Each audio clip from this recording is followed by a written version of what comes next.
The second day is over. You have now 8 more left to work diligently, ardently. Second day, slightly better than the first day, slightly better. The difficulties are still there. What a wandering mind,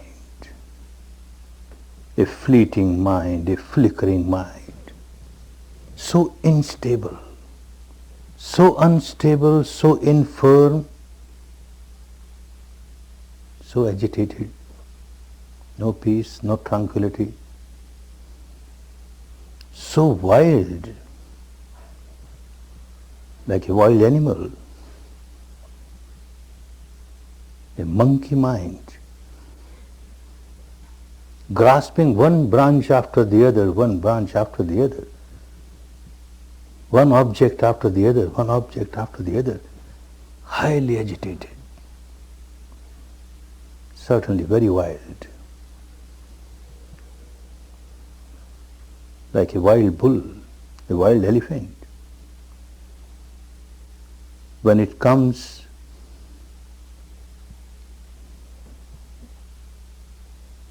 in the midst of a human society, dwellings of human beings, it proves so dangerous. It creates havoc, so harmful.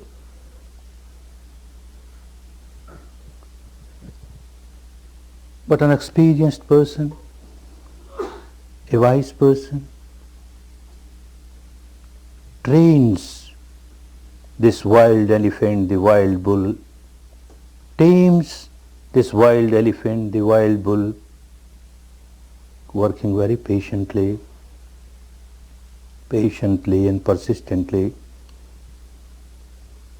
And once this wild animal is tamed, trained, all its enormous strength come to serve the human society. It starts serving the human society. Its strength was a great danger to the human society, and now this very strength turns into a great service to the human society. Similarly, this wild mind, so long as it remains untrained, untamed, very dangerous, very harmful. And if we somehow train it, tame it, its enormous strength starts helping us. And the strength of the mind, no comparison with the strength of a wild elephant. Many more times it is stronger, more powerful. No one can harm us more than our own wild mind. And no one can help us more than our own trained mind, tamed mind, disciplined mind. But as it requires a lot of patience to train a wild elephant, one who is experienced in training the wild elephant or wild bull does not get irritated, does not develop anger or hatred towards this wild animal. Very patiently. One works very patiently but persistently. Similarly, you have to deal with your wild mind very patiently. You want to get it trained in 1 day or 2 days? Oh no. No. And you become irritated because it is not getting trained. Look, I have given 2 days of my life and yet it's not getting trained. You become agitated, irritated, it becomes more wild. It becomes more dangerous. Patience. You have to work very patiently. Patiently, but persistently, continuously, ultimately, you will win. The mind is bound to get disciplined. But you have to work. No one else can work for you. You have to fight out your own battle. You have to work out your own salvation, your own liberation. None else can do that for you. Someone who has been successful in controlling the mind, someone who has become successful in purifying the mind, someone who has become liberated, enlightened, with all the compassion and love, this person will show the path. But you have to walk on the path. You have to take every step on the path yourself. Step by step, you have to reach the final goal. Nobody will take you on his shoulder to the final goal. Nobody can take anyone else on the shoulder and reach the final goal. Impossible. Each individual has to work. Of course, when you start taking steps on the path of Dhamma, the path of liberation, the path of enlightenment, the law of nature is such. The universal law of nature is such that you get tuned up with the good vibrations of saintly people, good vibrations of Dhamma, and you get all the inspiration and the strength. You start getting so much support. I know it with my own personal experience. And also the experience of so many students. You will get support. You call it grace, you call it mercy, you call whatever you like. You will get support. But still, every step you have to take on the path. You have to take every step on the path. An incident in the life of Gautama the Buddha. At that time he was dwelling in a big meditation center in the city of Shravasti, capital of the state of Kosala. Large number of monks and nuns will come and learn Vipassana from him. Large number of householders, men, women will come and learn this technique from him, get benefited. Someone who used to come only in these evening discourses but never practiced, he came one day little earlier when Buddha was alone, came to him, paid respect, and said, "Sir, one question keeps on bothering me, and I hesitate to ask you when there are so many people around. Now that you are alone, permit me to ask the question." "Oh, go ahead. There should not be any confusion in your mind so far as Dhamma is concerned. Go ahead." And he said, "Sir, I am coming here for a number of years. I understand what you teach. It is good. But I examine the people who come here to learn. I have noticed that some of them have really become fully liberated, fully enlightened. It is quite clear with their behavior, with their lifestyle, with their dealings with these people, situations. It's very clear they are liberated people. And quite a few are not fully liberated, and yet a big change has come in their life. I notice it. A big change for the better has come. But then, sir, there are people like me who change.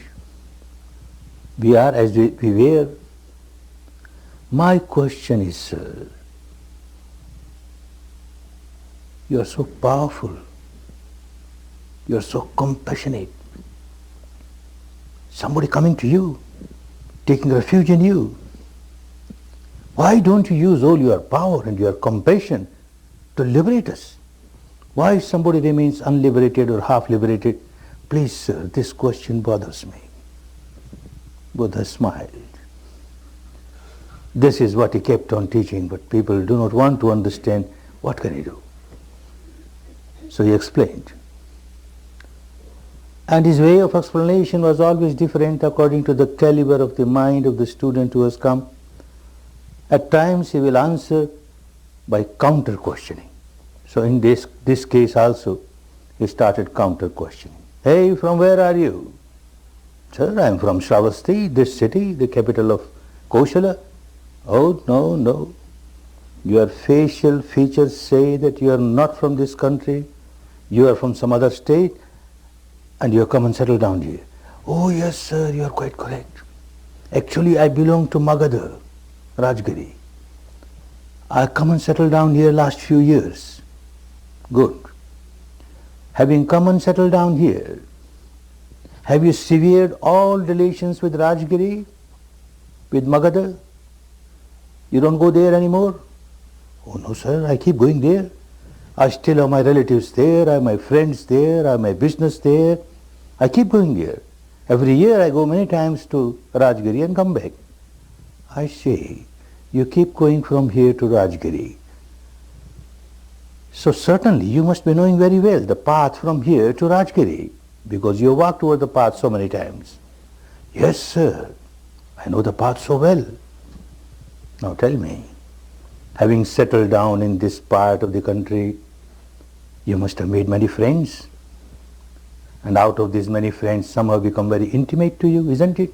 Yes, sir, some have become very intimate. Those who are very intimate, they certainly should be knowing that you don't belong to this part, you are actually from Magad, from Rajgiri, and you have come and settled down here. And they also must be knowing that you keep going to Rajgiri and coming back every year so many times. Yes, sir.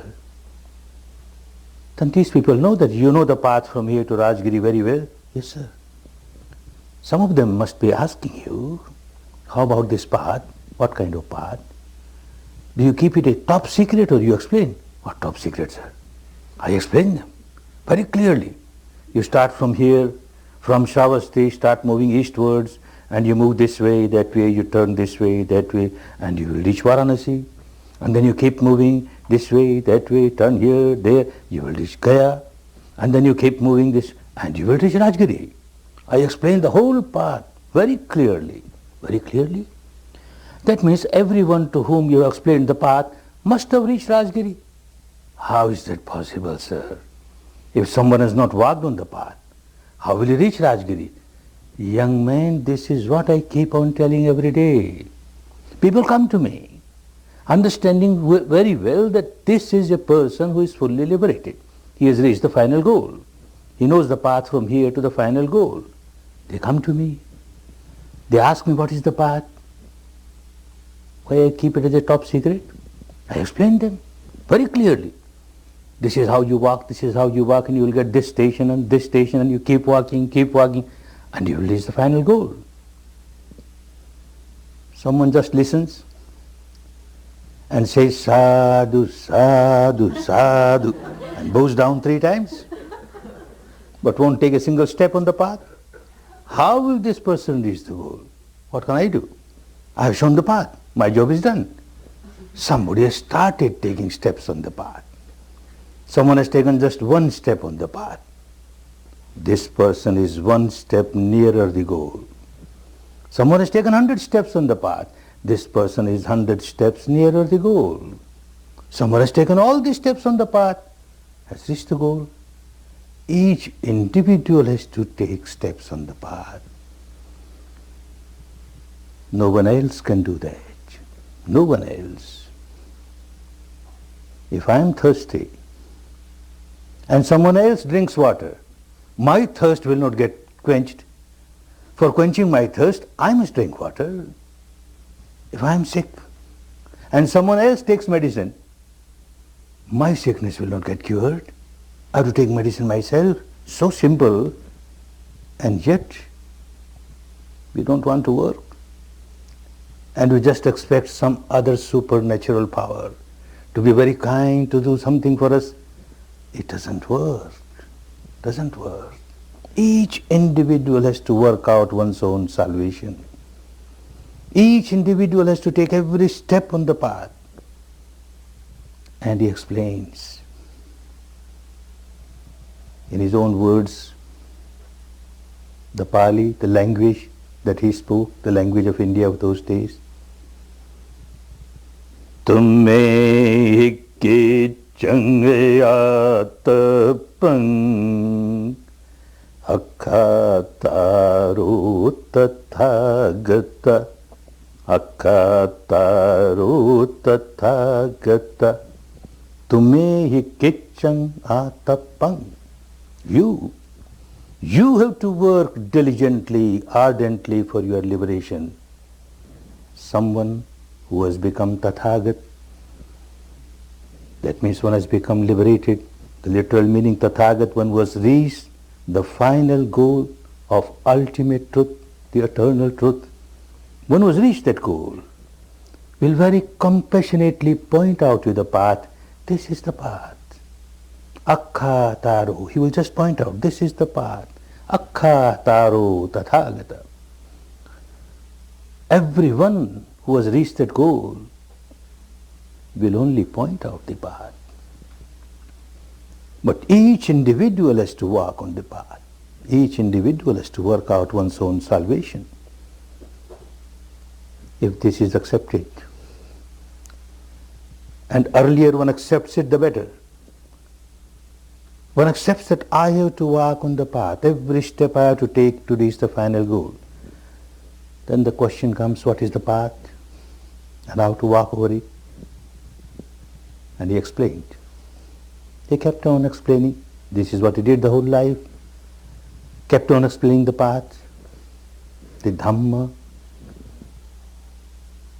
Dhamma means law. Dhamma means truth. Dhamma means nature. The law of nature, universal law of nature, which governs the entire universe, animate, inanimate, is never sectarian, universal. One has to understand what is this law, what is this nature. One has to understand that if I break the law, I get punished then and there. If I live a life in line with the law, in accordance to the law, I start getting rewarded. I start moving towards the final goal of liberation. And this is the path. Someone came to him and asked him, sir, in few words, few simple words, tell me what is the path. I can't understand high philosophies and all that. And Buddha smiled. Dhamma is not for high philosophies. It is for people to practice. So they must understand what it is. If they don't understand and simply play intellectual game with it, it doesn't help. Dhamma is always explained in very simple words. All right, I will again explain you. And he explained in few words, again in his own words, in the language that he spoke in those days. Sabba papa karanam kusala upasampada sachita pariyudapanam etang buddhana sasanam. Etang Buddhana Sasanam. Sasanam is the teaching. Buddhana, all the Buddhas, This is the teaching of all the Buddhas. He never said, this is my teaching. Buddha is not a name of somebody. Buddha means an enlightened person, a liberated person. His name was Gautama. And to become Buddha is not monopoly of only one person, not just only Gautama can become Buddha. Anyone can become Buddha. Of course, it is not that easy. You come for 10 days and become Buddha. No. Very hard work. Very hard work. Yet, doing hard work, there is every possibility of everyone becoming a fully enlightened person, becoming Buddha. And when someone becomes a Buddha, he will teach this and nothing else. This will be the teaching of every enlightened person. What is it? Sab papas akaranang. Akaranang, abstain. Sab, all. Papas, all sinful activities. Abstain from all sinful activities, unwholesome activities. And kusalasya upasampada. Perform wholesome actions, pious actions. Enter the field of piety, upasampada. Get ordained in piety, upasampada. And say chitte pariyudapanam. Keep on purifying your mind. Keep on purifying your mind. That's all. Abstain from unwholesome sinful actions, perform wholesome pious actions, and keep on purifying your mind. The entire Dhamma in totality is contained in it. Nothing is missing. You won't have to add anything to this. That is why it is called Paripunnam, complete. It is complete. And you won't have to take out anything from it. There is not even a dot which is wrong, which has to be taken out. That is why called Parisuddham. So pure, ultra pure. Nothing to take out from it, nothing to add to it. This is Dhamma. Abstain from sinful action, perform pious action, purify the mind. Every religion worth the name will say the same thing.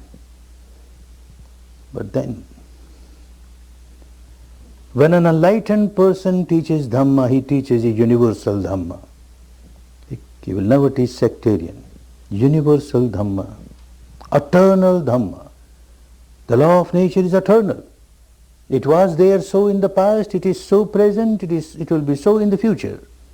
And it is applicable to one and all. That is Dhamma.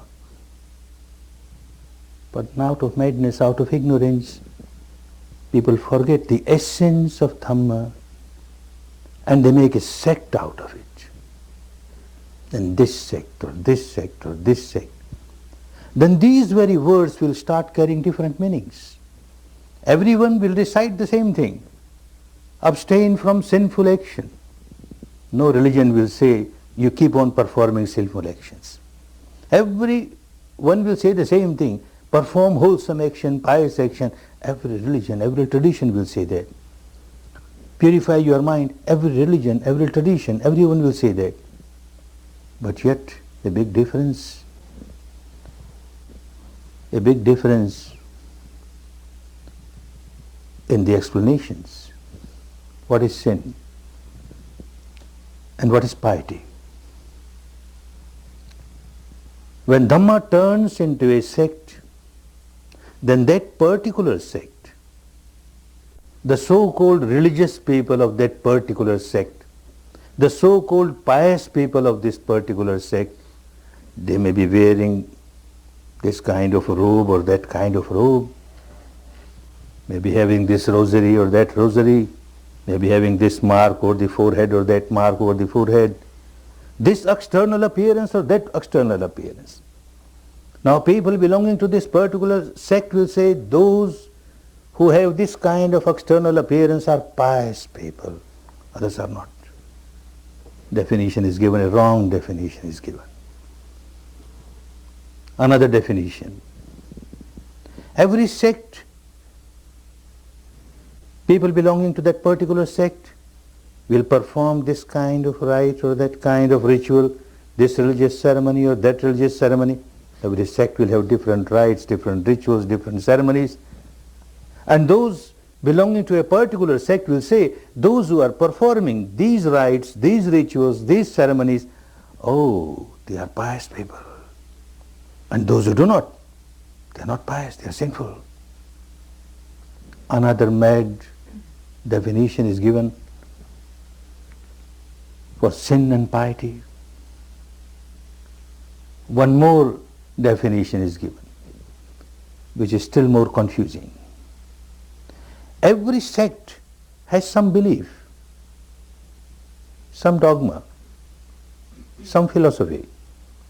We believe in this philosophy, this dogma. Those who believe in this dogma, in this philosophy are very pious people. Those who do not believe, they are not pious people. Such kind of definitions of sin and piety harm Dhamma. Dhamma is no more Dhamma. In Dhamma, the definition is universal, not sectarian. External appearances will differ from sect to sect, from person to person. Rites, rituals, ceremonies will differ from person to person, from sect to sect. A philosophical belief may differ from person to person, from sect to sect. But the definition of Dhamma cannot differ. It is universal and it is eternal. What is sin? What is unwholesome action? Any action, physical or vocal, any action that you perform and it harms and hurts other beings, it disturbs the peace and harmony of other beings, is a sinful action, is an unwholesome action. And what is a pious action? What is a wholesome action? Every action, physical or vocal, which supports, helps other beings in living in a peaceful, harmonious atmosphere, which does not disturb their peace, their harmony, which does not harm them, does not hurt them, is a pious action, wholesome action. This definition is universal.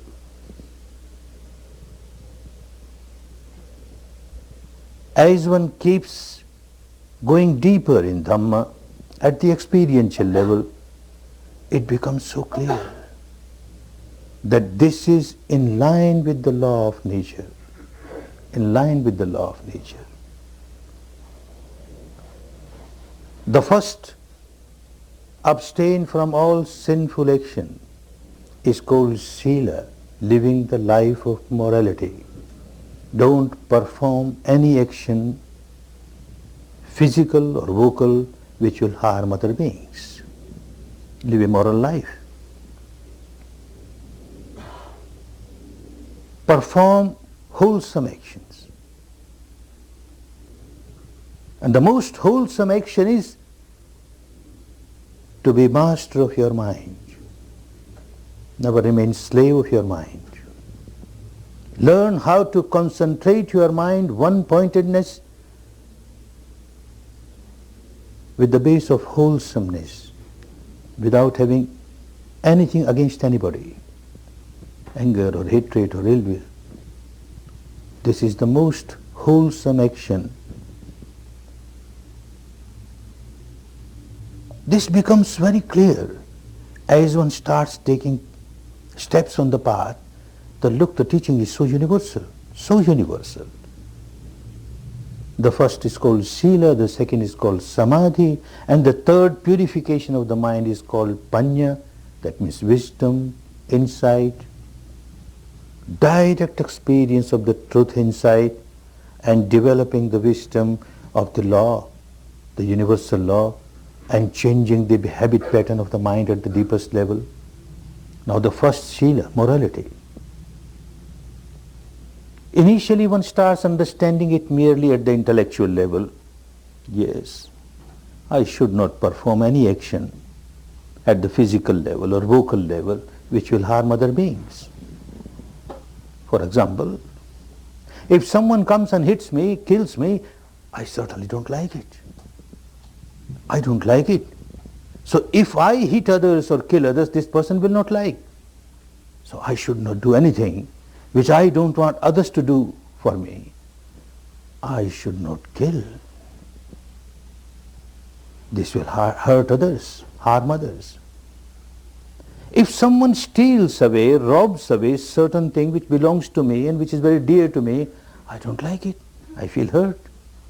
Therefore, I should not steal anything belonging to somebody else. This will hurt this person. I should not do it. Someone rapes or has sexual misconduct with a member of my family. I don't like it. I get hurt. Similarly, I should not do the same thing. Others will get hurt. Someone speaks lies and tries to deceive me. I don't like it. I should not speak lie and try to deceive others. Someone speaks harsh words, but I don't like. I should not speak harsh words to others.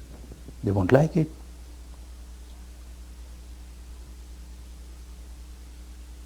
And then, although I understand and everyone understands that one should not do this, should not do that, but when one gets intoxicated by any drug or by liquor,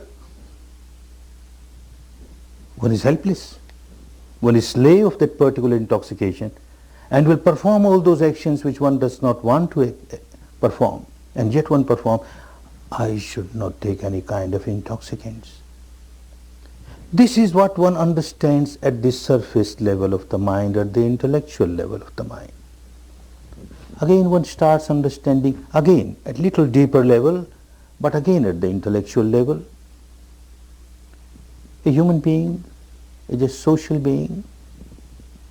He has to live in the society, live with the members of the family and others. If he keeps on performing such actions which disturb the entire atmosphere around, creates disharmony everywhere, disturbs the peace everywhere, how can this person enjoy peace and harmony? If I ignite fire all around there is fire, burning fire, how can I expect the cool, the tranquility within myself? Not possible.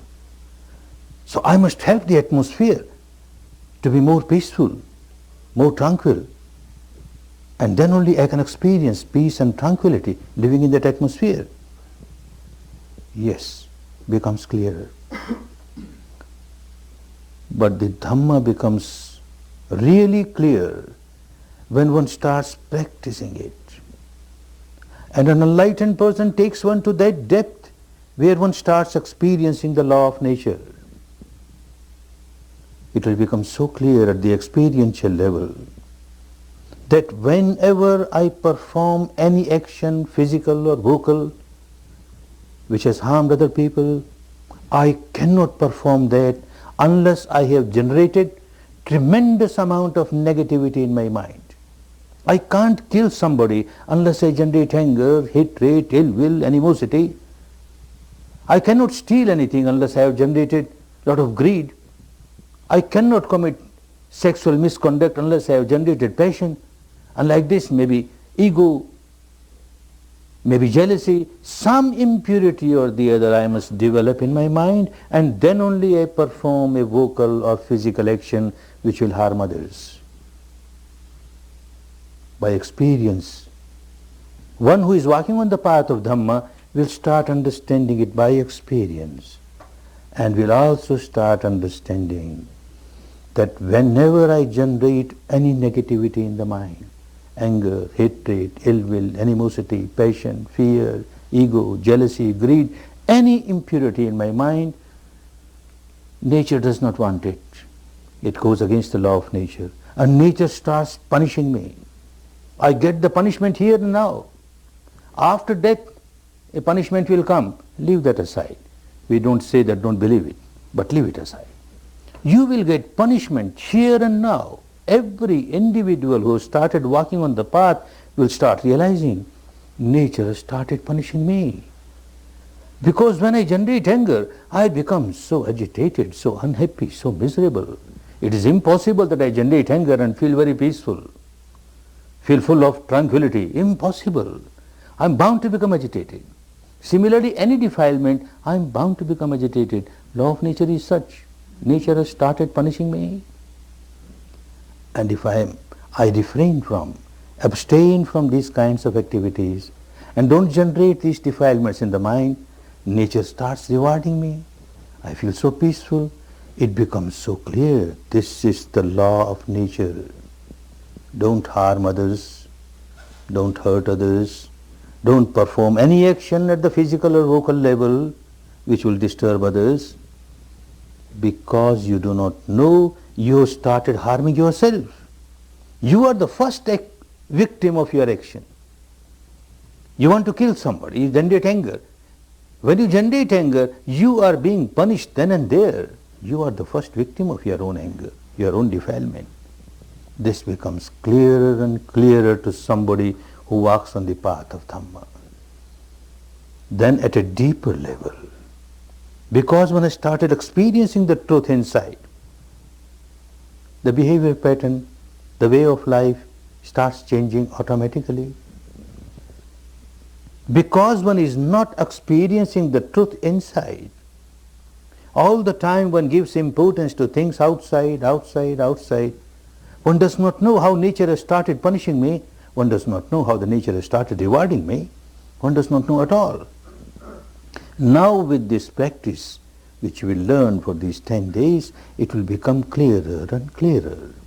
And once it becomes clearer at the experiential level, not merely at the intellectual level, not merely at the devotional level because Buddha said so, or our founder of our religion said so, or scripture says so, that doesn't work. At the experiential level, the direct experience, then it is something like you put your hand on the fire and your hand burns. Now you know, putting the hand on the fire, touching the fire, hurts me. Next time you are very careful not to put your hand on the fire. You don't like your hand to get burned, so you will keep away from this. You will start experiencing it deep within yourself that whenever you hurt others, before hurting anybody, you started hurting yourself. You started burning inside. The hellfire within you starts burning you here and now. And when you live a wholesome action, a good action, which helps others, the kingdom of heaven within, you start enjoying the peace, the tranquility of the kingdom of heaven within. The hell is within, the heaven is within. And this one starts experiencing, and this helps one to practice Dhamma properly. Abstain from all evil actions. Perform wholesome actions. The path is explained in detail, how you will walk on the path step by step. The whole path is called, in the language of those days, Aryo Athangiko Maggo. Maggo means path. Aryo, noble. Noble path. Noble path in the sense that anyone who walks on the path is bound to become a noble person. He may belong to this country or that country, this community or that community, this color or that color, this gender or that gender, makes no difference. Anyone who walks on the path is bound to become a noble person, a saintly person, a good-hearted person, a pure-hearted person. That is why it is called noble path. Eightfold noble path. Now this is divided in 3 divisions: Shila, Samadhi, Panya. Shila, morality. Don't perform any action at the physical or vocal level which will harm others. Three parts of the path come in this morality: Shila, Samma Vacha, Samma Kammanta, Samma Ajiva. The word Samma means right. Right. Samma Vacha. The speech must be right, wholesome. How can you know what is wholesome, what is unwholesome? If you know what is unwholesome and you abstain from it, what remains is wholesome. What is unwholesome, so far as speech is concerned, your vocal action is concerned, you abstain from speaking lies. This is unwholesome if you speak lies. You abstain from speaking harsh words which hurt others, does not help them in any way. Because if you do that, it is unwholesome. You abstain from speaking words of backbiting. Two persons are friends, and you hear something from here and then say something else to the other person, and then you hear something, you break their friendship, make them enemies. You have performed unwholesome action. Or you just talk slanderous words, unwholesome action. Useless words, wasting your time, wasting the time of others, unwholesome vocal action. Abstain from all these, and what remains is the wholesome action. Samma Vacha, wholesome vocal action. Samma Kammanta, wholesome physical action. Same yardstick. Any action which hurts and harms other beings is unwholesome. You abstain from that, and what remains is wholesome. Don't kill. Don't steal. Don't perform sexual misconduct. Don't take any kind of intoxicants. If you abstain from that, then all your physical actions are wholesome, automatically wholesome. What remains is wholesome. Samma Ajiva, right livelihood. Unless one is a monk or a nun or a recluse or a hermit, in that case one goes out with a begging bowl and doesn't keep anything with him or her. But a householder is not supposed to go out with a begging bowl. Has to work to earn livelihood, and work hard and work honestly without harming others. Now the same yardstick, without harming others. Your profession, your dealings must be such that yes, you get your remuneration from that, but it does not harm others. If you get lot of profits in your business and that business is harming others, it is not Samma Ajiva, not Samma Ajiva. If your means of livelihood is such which encourages other people to break Shila and live an immoral life and disturb the peace and harmony of others, it is not a Samma Ajiva, not a right livelihood. For example, someone starts doing business of arms, ammunitions, guns, bullets, bombs, atom bombs, hydrogen bombs. One gets a lot of money, good profit. But anyone who buys will use it for killing others. Not a good livelihood, not a right livelihood. Someone says, I don't kill. Yes, you don't kill. But you help others to kill. You are encouraging others to kill. Not right livelihood. Someone deals in flesh or meat, fish, and says, I don't kill. Somebody else has killed. You are encouraging someone else to kill. Not right livelihood. One deals in animals, grazes animal, and then gave it to the butcher. He kills. I don't kill. No, you are encouraging it. Not right livelihood.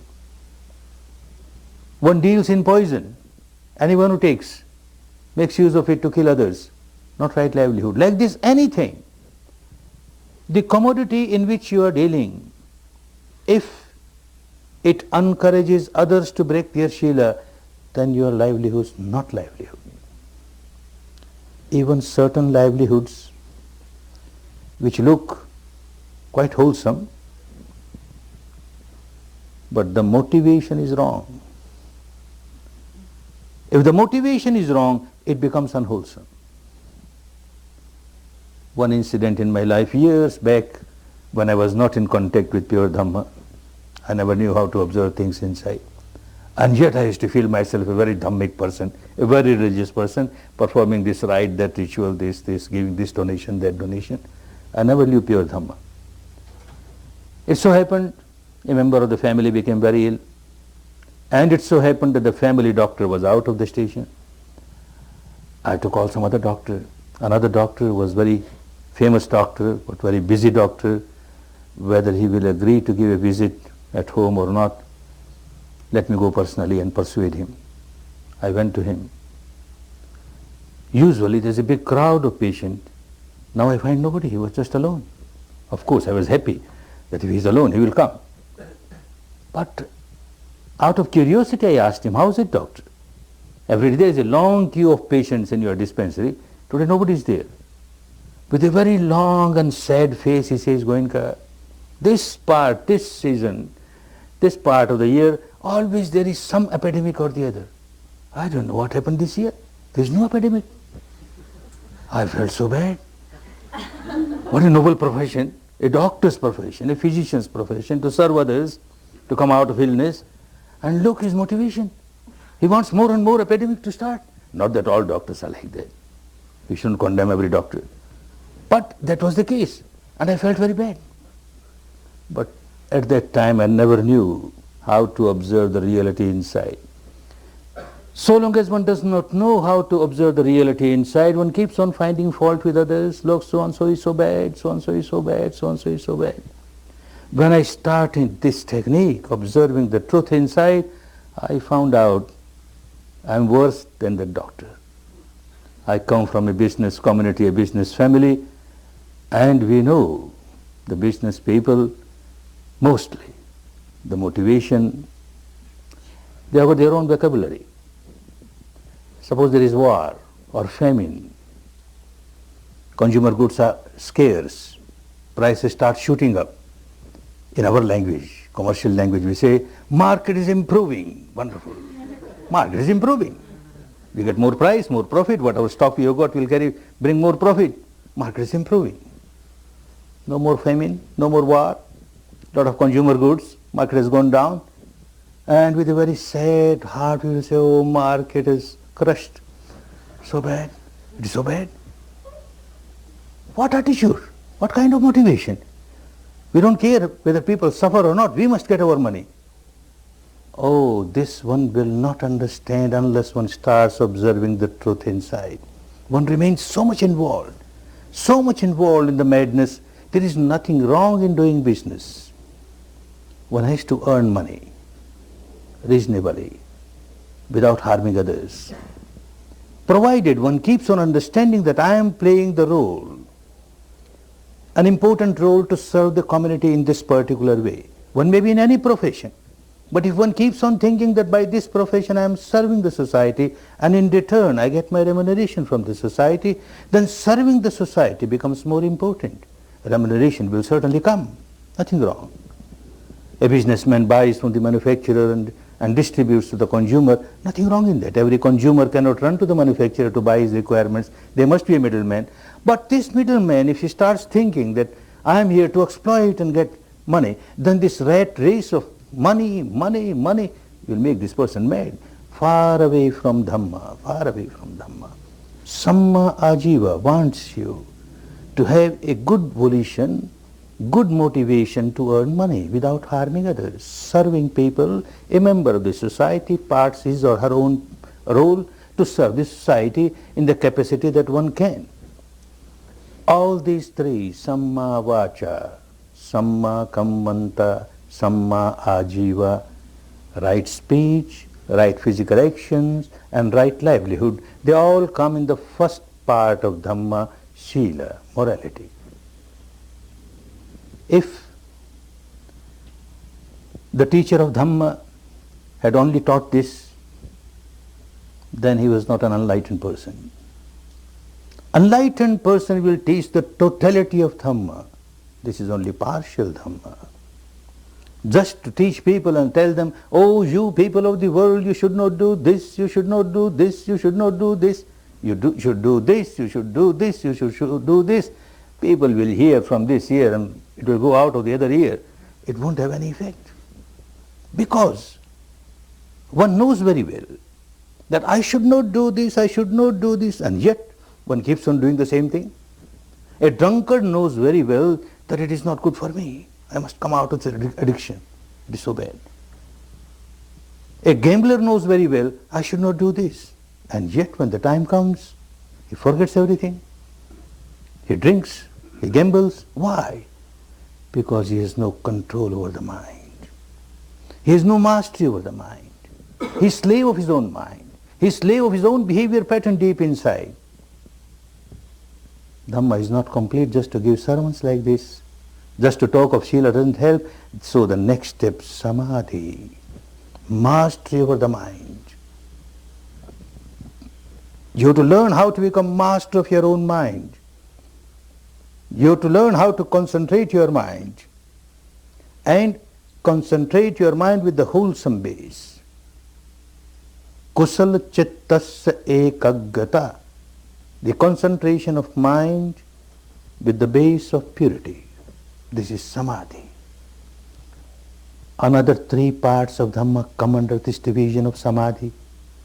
Samma Vayamo, Samma Sati, Samma Samadhi, Samma Vayamo.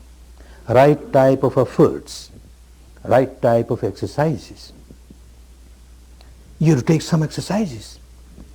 When your body is weak, when your body is sick, unhealthy, so weak that you can't take even few steps, you keep on dangling here, dangling there.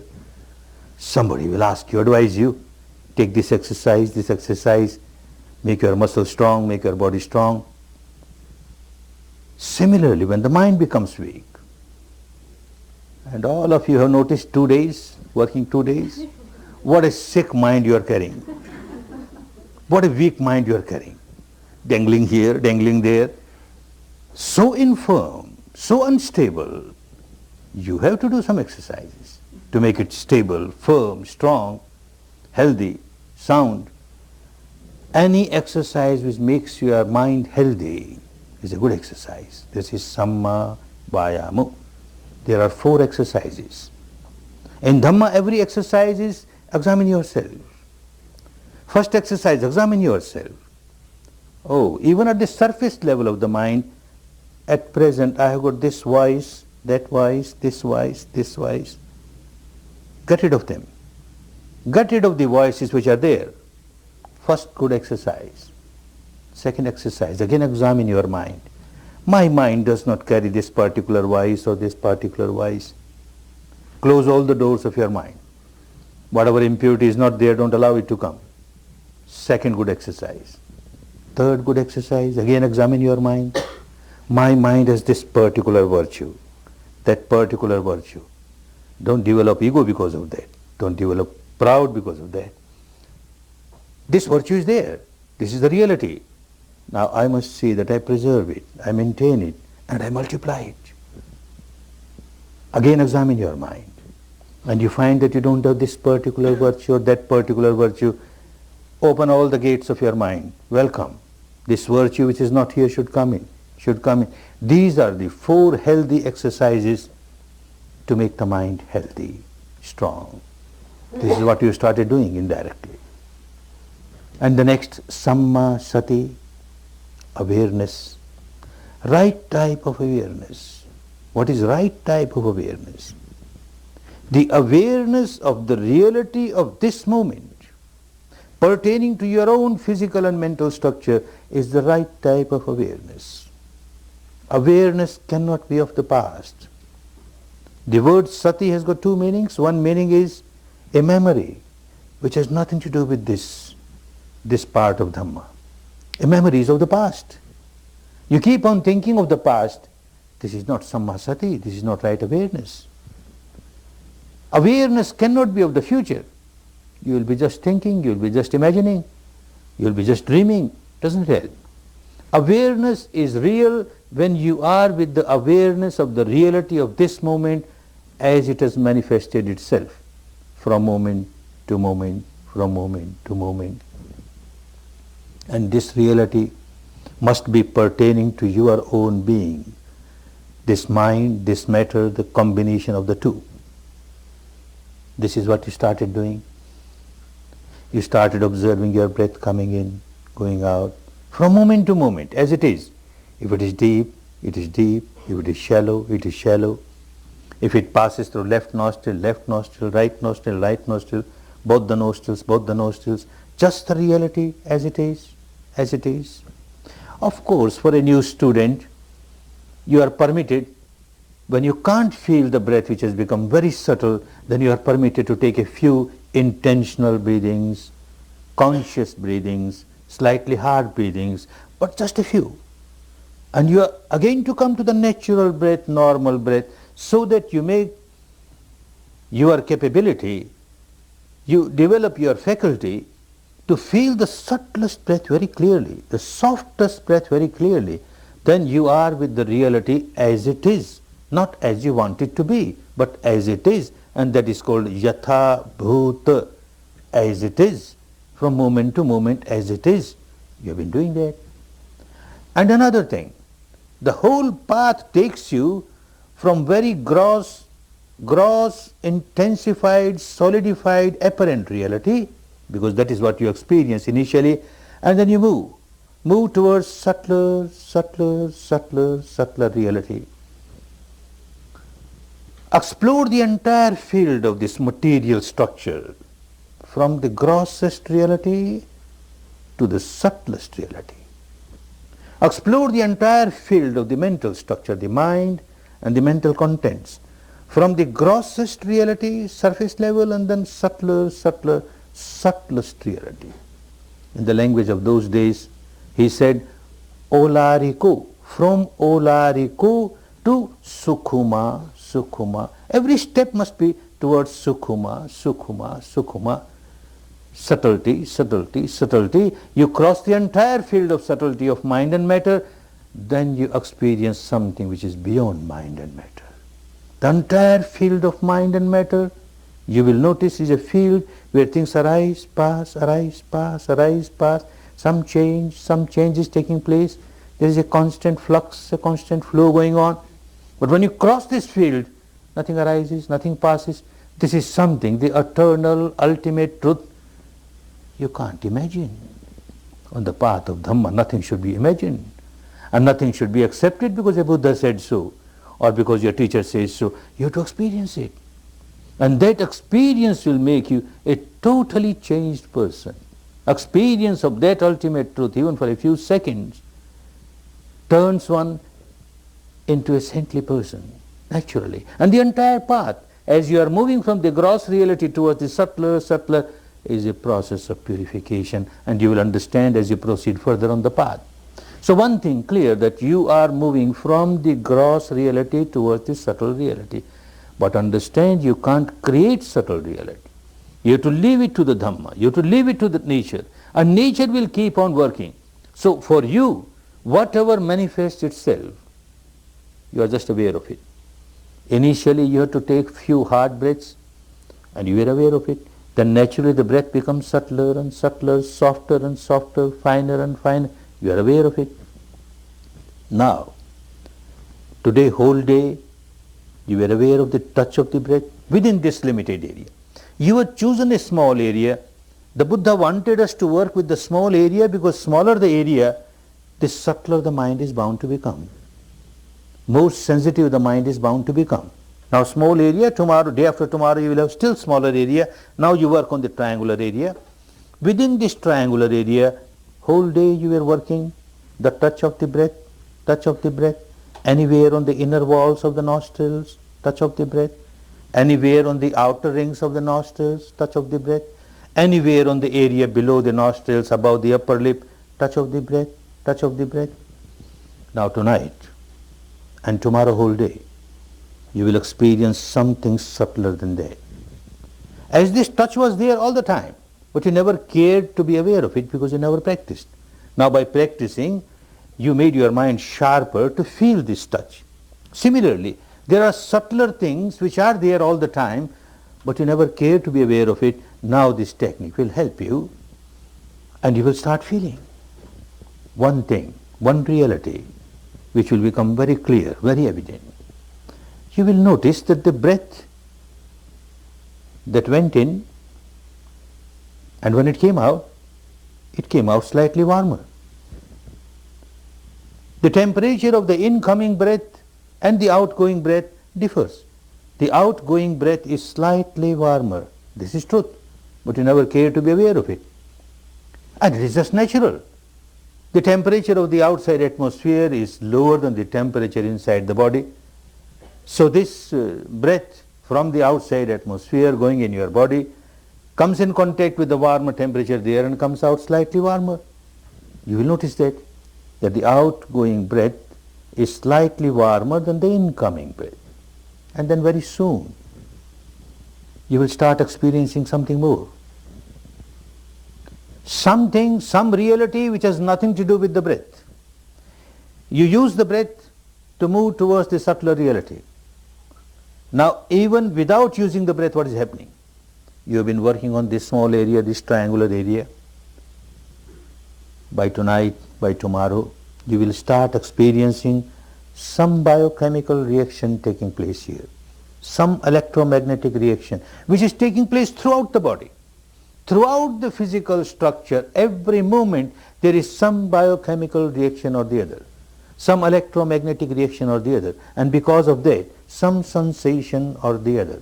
Throughout the body, wherever there is life, there is bound to be a sensation. Now in this area, you will start feeling some sensation.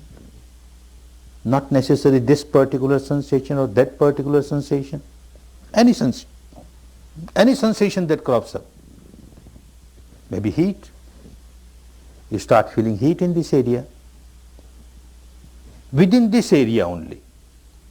Heat, it can be body heat, it can be atmospheric heat. Heat, you just observe. There is heat at this moment, there is heat, that's all. Maybe cold, maybe perspiration, just observe, do nothing.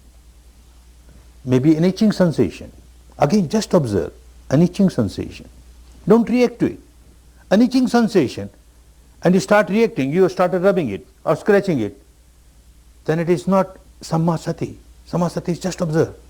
Do nothing. Observe the reality which has manifested itself. And itching has started. Let me see how long it lasts. It becomes stronger, stronger, stronger, but ultimately passes away. No itching is eternal. It is not going to stay forever. Let me see how long it lasts. Any sensation, not going to last forever. It arises, sooner or later passes away. It arises, sooner or later passes away. And you are just a silent witness of things that are happening. Maybe itching, maybe a ticklish sensation, at times maybe a prickling sensation, at times maybe a throbbing sensation, a pulsing sensation, maybe a sensation of lightness, maybe a sensation of heaviness, maybe pressure, maybe tension, maybe strain, maybe even pain, maybe a sensation of expansion, contraction, maybe a sensation of numbness, maybe a sensation of dryness, maybe a sensation of moisture, anything. You can't choose sensations. It's a choiceless observation. Let the nature play its own role. Let Dhamma play its own role. From moment to moment, whatever manifests itself, this is the reality of this moment, and your job is just to accept it and observe it, without reacting to it. Just observe, just observe, just observe. Don't look for something which is not there. Otherwise you will get lost. Whatever comes up there, you accept it and observe it. Quite possible that you may feel a sensation which you cannot name or label. Not necessary to name or label. Even the sensations that you can name or label should not be named or labeled. No, something is happening and you are just observing it objectively without reacting to it. Our purpose is served. This is what the technique wants us to do. Just accept the reality of this moment as it is without reacting to it. So any sensation, maybe at times you don't feel any sensations. Sensation is there every moment on every little particle of the body. But your mind is very gross, so it can't feel subtle reality. So at times you don't feel anything within this limit. Then fall back to respiration. Your respiration all right. Keep on working with respiration, and suddenly a sensation crops up. Then start giving importance to the sensation that has cropped up and remain with that sensation. The sensation passes away, some other sensation might crop up. That passes away, something else might crop up. Nothing crops up, again respiration. Either respiration or sensation, but give more importance to sensation. Quite possible at times you may feel more than one sensation in this area. 2, 3 sensations at the same time. Don't get confused because of that. Choose one, and choose which is subtlest. One which is very strong, you can feel it so easily. Leave that. One which is very feeble, give importance to the feeble one and try to feel that feebler one. Your mind will become more and more sensitive, more and more subtle to feel that. Understand you have to keep your attention within this limited area. This will make your mind sharp and more sensitive. If you allow it to scatter throughout the body, then again it will remain very gross and it will feel only very gross sensations, and you can't go to the depth as Buddha wanted you to go to the depth. So while you are here, something might start on other parts of the body. You can't stop it. Never try to stop it, but ignore it. Don't give it any importance. Something is happening somewhere. My job is to explore the reality of this area, this triangular area. If anything happening on the inner walls of the nostrils, any sensation crops up, I will observe. Any sensation crops up on the outer walls of the nostrils, yes, I will observe. Any sensation crops up on the outer rings of the nostrils, yes, I will observe. Any sensation crops up on the area below the nostrils, above the upper lip, yes, I will observe it. But anything beyond that, I will ignore. Then you will find your mind is limited to a small area, and working on a small area it becomes sharper and sharper, sharper and sharper. Work this night and then tomorrow whole day.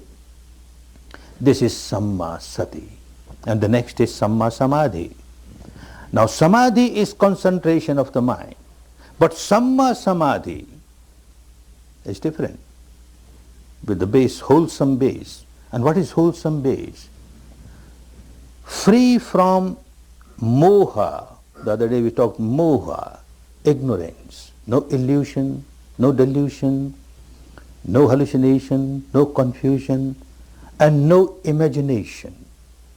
The object of your concentration should be real. Whatever you are practicing as Samma Sati, awareness of the reality of this moment that you are experiencing within this limited area. Now this reality and your awareness of this reality, this moment, next moment again you are aware of the reality, next moment again you are aware of the reality, like this from moment to moment, from moment to moment, from moment to moment, without any disturbance. If you keep on observing the reality from moment to moment, this may change, this sensation or that sensation, but you are within this area, and the reality that is manifesting here from moment to moment, from moment to moment, how long you continue to be aware without any interruption, that much is your samadhi stronger and stronger, and it is Samma, right, because you are with the reality that you experience. No imagination is involved. A mind can get concentrated with an imaginary object, a shape or form of this god or that god, this goddess or that goddess, founder of this religion or that religion. You can imagine the shape or form of this face of this person, keep on repeating it, this imagination mentally your mind gets concentrated. Or you keep on working with the word, keep on repeating it, verbalization, mind gets concentrated. This is not the natural reality. You see, the Shila that you practiced is to take you to the second step of Samadhi. And the Samadhi that you are practicing is to take you to the third step of Panya. It is all progressive, moving towards the final goal. So if you take any other object which is either imaginary or it is your own creation, you impose something which is not there, then it will not take you to the final goal. So object should be whatever comes up within this area, and you are aware. You are just aware. Moment to moment, moment to moment, you are aware, you are aware, you are aware. How long you are aware? Continuously. Keeping the attention within this limited area is Samma Samadhi. Otherwise, mind can get concentrated with, as I said, ignorance, these imaginary objects, or with the base of greed, raga, or with the base of aversion, dosha. You would have seen a hunter fully concentrated on his double barrel gun, a prey coming and he will shoot and kill. Concentration is there. But this is not Samma Samadhi. A cat standing near the mouse hole, fully concentrated. The mouse comes out and it jumps and devours it. Fully concentrated, not Samma Samadhi. Every unwholesome physical action or vocal action is done with some amount of Samadhi, concentration. Even a pickpocket picks your pocket. Mind is concentrated, very aware what he is doing or she is doing. This is not Samma Samadhi. It must be free from craving, free from aversion. When you were observing your breath, you were free from moha, ignorance. The truth that you are experiencing, there is no confusion about it. The breath is there. The touch of the breath, yes, the touch of the breath is there. And now these sensations, the sensations are there, and you are observing. And you are not observing with craving or with aversion. As with the breath, there was no craving, no aversion. Similarly, with the touch, there was no craving, no aversion. Similarly, now the sensations that you experience here, no craving, no aversion. Things are just happening, and we are observing objectively. Objectively, this makes the samadhi Samma Samadhi. And this helps you to move in the next field, the third field of Panya. That is wisdom, that is insight, which will purify the mind not merely at the surface level. Shila takes you to Samadhi where you develop mastery over the mind. But this mastery over the mind is at the surface level, slightly deeper, and Panya takes you to the depth of the mind. And at the deepest level, the third part of Dhamma is to purify the mind at the deepest level, the so-called unconscious level, the source of your misery, from where all these impurities arise, originate, and they multiply. The stock of your past impurities that you accumulated, all of them have to come up on the surface and pass. Come up on the surface and pass. That will be Panya. We won't discuss about it today, we'll discuss tomorrow. Because day after tomorrow you are entering the field of Panya. Theory and practice should go together. So tomorrow we discuss about Panya so that you practice day after tomorrow. Now you are in the field of Shila. You are observing all the precepts that you have taken very meticulously, very scrupulously. And you are practicing your Samadhi, awareness of the reality within this limited area from moment to moment, from moment to moment. Make use of the time. Make use of the opportunity with a good base of Shila, living in this environment. In a camp, a meditation camp like this, there is no reason, there is no reason that you should break any of the Shila. And you got all the tranquility, the calmness, the good atmosphere around you where you can work with your Samadhi. Make use of this. The time is very important. The opportunity that you have got is so good for you. The facility that you have got here. And the wonderful Dhamma, the wonderful technique, the known sectarian universal technique. So rational, so scientific. Make use of it. Make use of it for your own good, for your own benefit, for your own liberation. Liberation from all the bondages, the shackles, the chains of ignorance, of craving, of aversion, and to come out of all the misery and enjoy real peace, real harmony, real happiness. May all of you enjoy real peace, real harmony, real happiness, real happiness. Bhavat